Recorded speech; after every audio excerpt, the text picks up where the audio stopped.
கோவை ஆவாரம்பாளையம் பகுதியில் உள்ள ஸ்ரீராமகிருஷ்ணா கலை மற்றும் அறிவியல் கல்லூரியில் தூய்மை இந்தியா நோக்கில் ஸ்வச்சதா பக்வாடா என்ற விழிப்புணர்வு நிகழ்ச்சி நடைபெற்றது.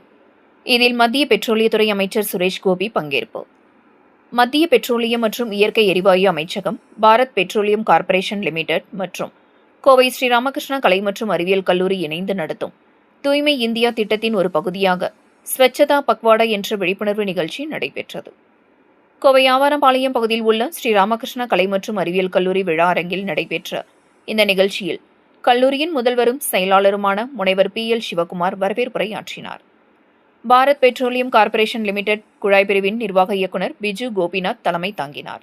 சிறப்பு விருந்தினராக மத்திய பெட்ரோலியம் மற்றும் இயற்கை எரிவாயு மற்றும் சுற்றுலாத்துறை இணையமைச்சர் சுரேஷ் கோபி கலந்து கொண்டு இத்திட்டத்தின் நோக்கம் மற்றும் நன்மைகள் குறித்து மாணவ மாணவியர்கள் மத்தியில் சிறப்புரையாற்றினார். தொடர்ந்து பாரத் பெட்ரோலியம் கார்ப்பரேஷன் லிமிடெட் குழாய் பிரிவின் நிர்வாக இயக்குநர் பிஜு கோபிநாத் ஸ்வச்சதா பக்வாடா தகவல் பெயர் பலகையை திறந்து வைத்தார். தூய்மை மற்றும் சுற்றுச்சூழல் பாதுகாப்பு குறித்த விழிப்புணர்வை வலியுறுத்தும் ஸ்வச்சதா பக்வாடா உறுதிமொழி மாணவ மாணவியர்கள் மத்தியில் ஏற்கப்பட்டது.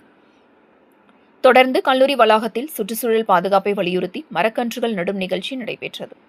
நிகழ்ச்சியின் நிறைவாக SNR சன்ஸ் அறக்கட்டளையின் தலைமை நிர்வாக அலுவலர் T மகேஷ்குமார் நன்றியுரை கூறி விழாவை நிறைவு செய்தார்.